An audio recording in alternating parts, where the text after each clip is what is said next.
June 4th, 1944, 11:12 a.m. North Atlantic, 150 miles west of Cape Blanco.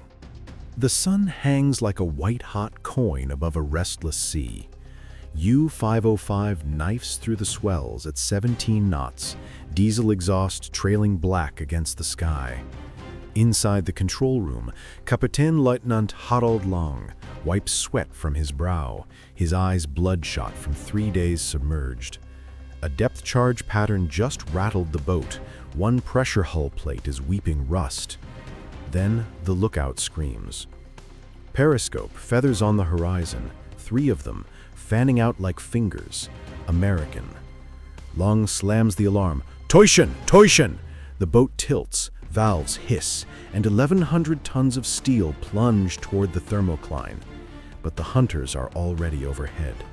USS Guadalcanal's loudspeakers crackle across the water.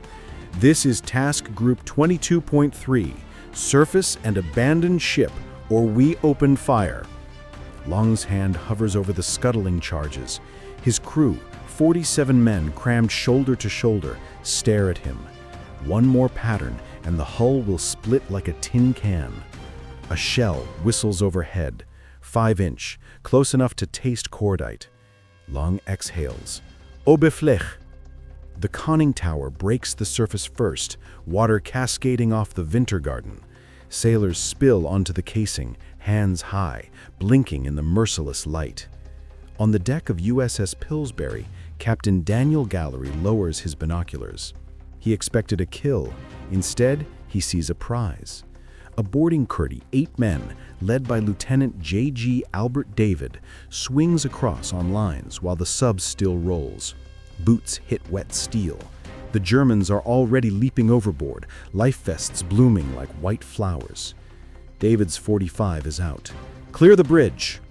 They descend the ladder into the belly of the beast, flashlights cutting through diesel haze. The air is thick, sour with fear and unwashed bodies. In the radio room, a sailor spots it first. An Enigma machine, 4 rotors, still warm. Beside it, a stack of codebooks bound in oilskin. David's voice drops to a whisper. Holy Mother of God! Somewhere aft, a valve wheel spins. Scuttling charges. The clock is ticking. June 4th, 1944, 1:27 p.m. Inside U-505's control room. Salt water gushes from a ruptured Kingston valve, ankle-deep already, rising fast. Lieutenant Albert David's boarding party fans out like wolves in a burrow. Seaman First Class William Greenwald, a former Chicago plumber, shoulders past the chart table and spots the open seacock. A single wrench turn and the sub would be on the bottom in minutes. Greenwald dives, knees skidding on steel. His fingers find the wheel, slick with oil. He heaves clockwise. The valve groans, then bites. The torrent slows to a trickle. Up on the casing, Captain Gallery watches smoke pour from the conning tower hatch. Not smoke, steam. The Germans opened the diesel intakes to flood the engines. David, you've got 90 seconds before she settles. Gallery bellows through a bullhorn. Below, torpedoman's mate, Zenon Lucosius, rips open the battery compartment hatch. Hydrogen gas hisses out, thick enough to taste. One spark and the boat becomes a bomb. Lucosius slams the vent valves shut with the heel of his hand. In the radio shack, Enigma operator radioman First Class George Bloodsworth cradles the machine like a newborn. 4 rotors, plugboard cable still connected. Settings for June 4th glowing on the lamps. Next to it, a leather satchel. Codebooks labeled Schlüssel M, Heimisch Gewasser. Bloodsworth's hands shake. He knows what this means. Every U-boat in the Atlantic just became a sitting duck. David's voice cracks over the intercom. Gallery wants the boat. We're taking her alive. The deck tilts 5 degrees. 10. The sub is heavier by the ton with every second. Greenwald races aft, finds the bilge pump manifold. One toggle switch, American-made, jury-rigged by the Germans. He slams it to on. The pumps cough, then roar. Above, USS Pillsbury edges closer, bow slicing the swell. A tow line snakes across, thick as a python. David grabs the satchel, slings it over his shoulder. Out! Everybody out! The last man up the ladder is Lucosius, soaked to the waist, eyes wild. Behind him, the Enigma machine glints in the flashlight beam like buried treasure. As the boarding party scrambles back to the destroyer, U-505 wallows, half submerged, but still afloat. Gallery lights a cigarette with trembling fingers. Get me Guadalcanal on the TBS. Tell Admiral Lowe we just caught the wolf by the tail. But the wolf still has teeth. June 4th, 1944, 1:15 p.m., flight deck of USS Guadalcanal. The Atlantic wind whips the signal flags taut. Captain Daniel Gallery stands beside a tarpaulin-draped lump the size of a grand piano. Underneath, the Enigma machine, rotors locked, codebooks sealed in oilskin. Rear Admiral Daniel V. Gallery, no relation, but fate has a sense of humor, steps from the island, pipe clenched. You're certain it's intact? Gallery nods. Not a page wet, not a rotor cracked. Below, in the hangar deck, U-505 rides low alongside, tethered like a captured whale. Sailors swarm the casing with fire hoses, washing away diesel and despair. A prize crew of 12 volunteers, hand-picked by Gallery himself, prepares to go back aboard. Lieutenant David, face streaked with oil, briefs them in the wardroom. No lights below the waterline, no smoking, no sparks. One match and the battery gas turns us into fireworks. The first man over the rail is electrician's mate 3rd Class Arthur Knispel. He descends into the tomb-silent control room. The periscope stands like a steel tree. He runs his hand along the attack scope, still trained on the spot where Guadalcanal first appeared. Knispel flips the battery switches to vent. The fans whine alive, sucking out the poison. In the radio shack, the prize crew's radio man, Lieutenant George Cattle, opens the logbook. The last entry, scrawled in frantic pencil, Feind in Sicht, 11:12, enemy in sight. Cattle's fingers trace the German script. He knows enough to translate the settings scribbled beside it.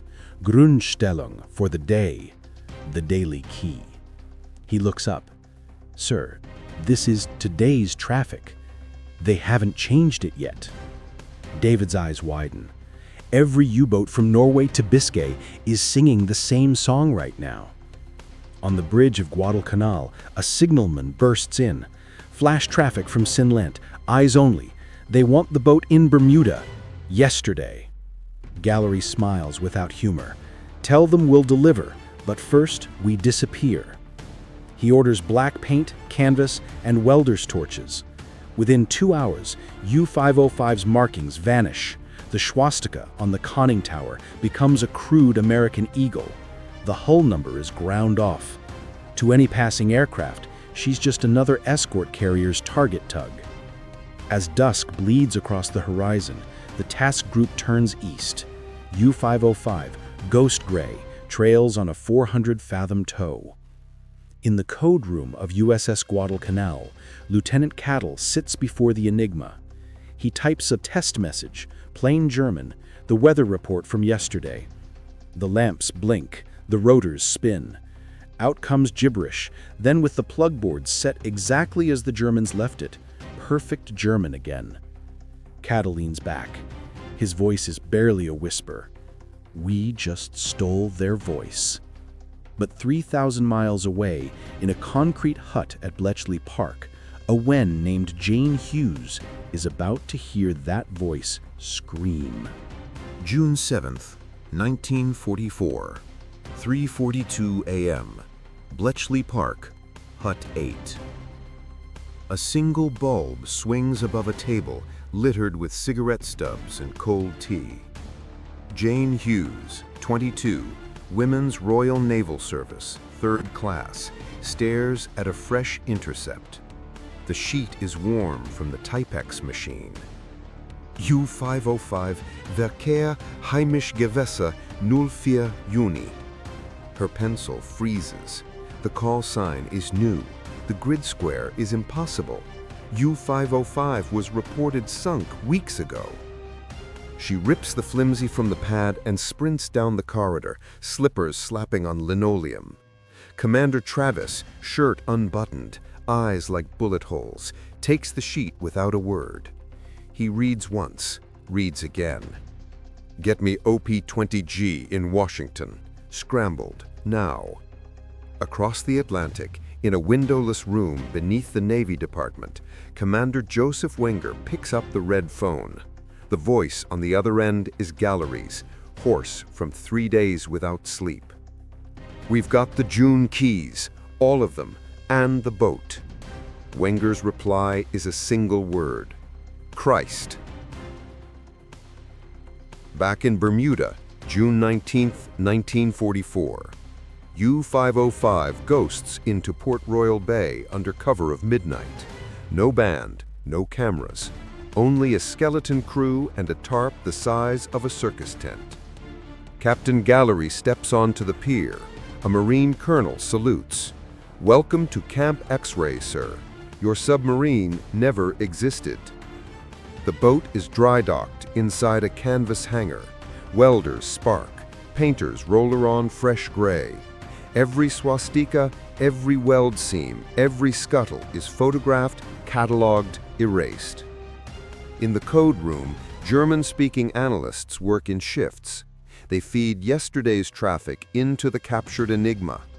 Out comes plain German, convoy routes, refueling rendezvous, Wolfpack patrol lines.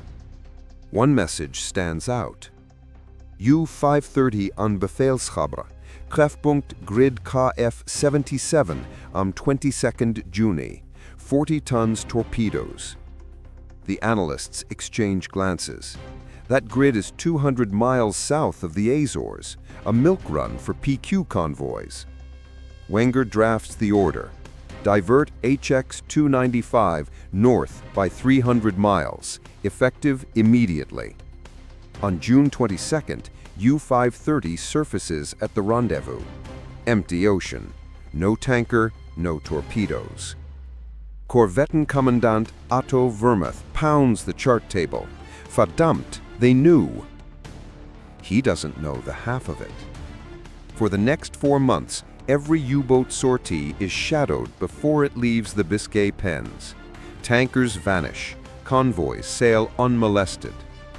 Admiral Donitz pores over loss reports in Berlin. July, 19 boats. August, 24. September, 32. He dictates a signal. Possibility of cipher compromise cannot be excluded. But the order to change the keys never comes, because no one in the Kriegsmarine can admit a submarine and its secrets simply disappeared. In Hut 8, Jane Hughes pins another intercept in the board. U-505 still listed operational, crew presumed lost with all hands. She smiles for the first time in weeks. The wolf is in the fold, and the pack is starving. July 1944. Keroman bunkers, Lorient, France. Concrete reeks of diesel and wet wool.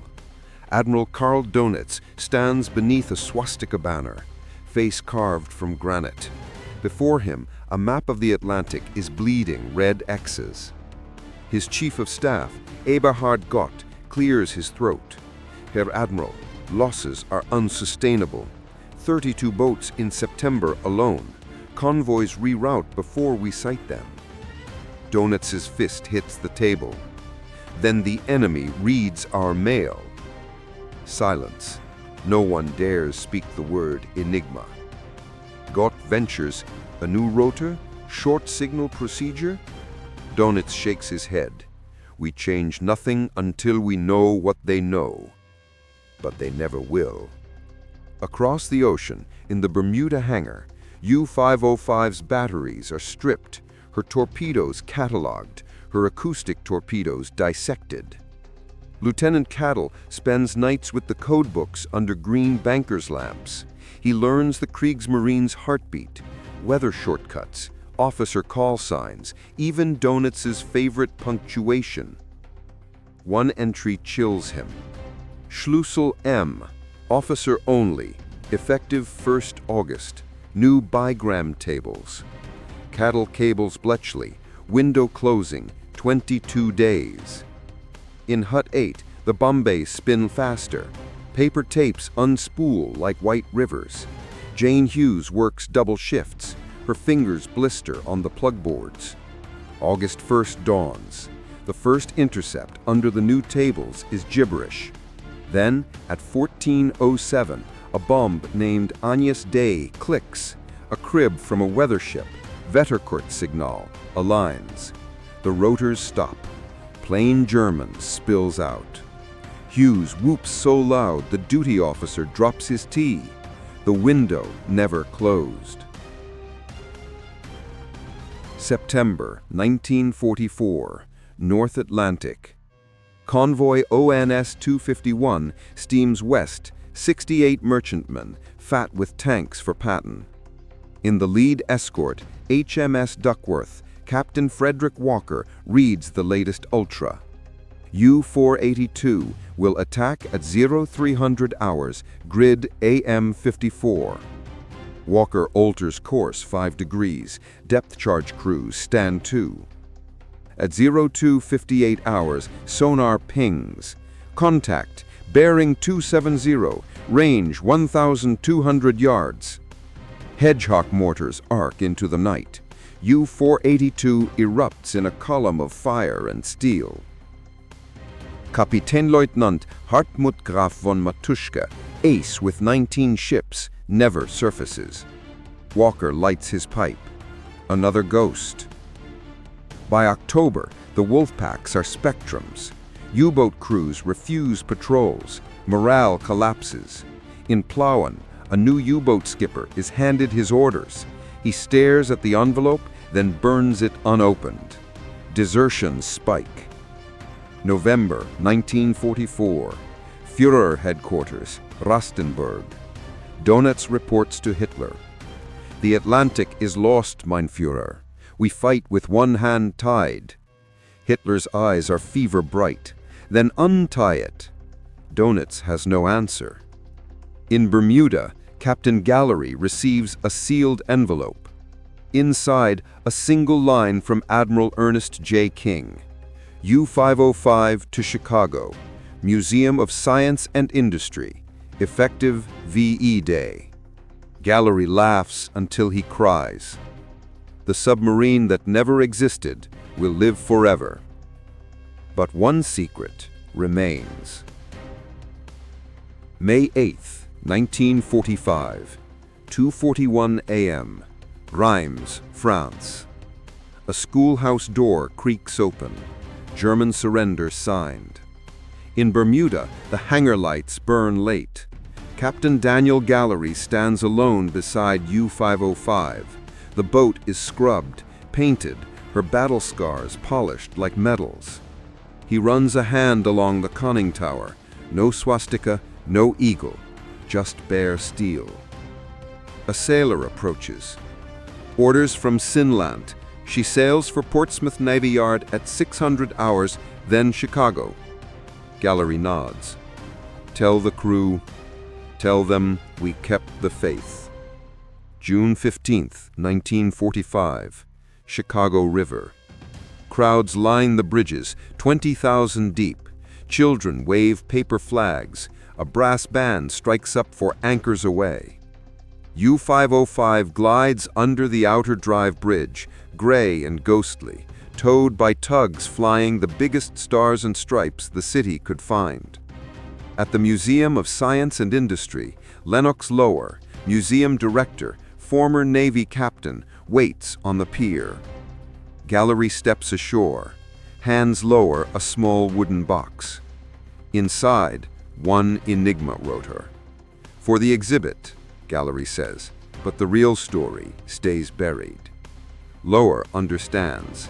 The capture remains classified, top secret, until 1953. The crew signs the Official Secrets Act. They scattered to civilian jobs, carrying the silence like a second skin.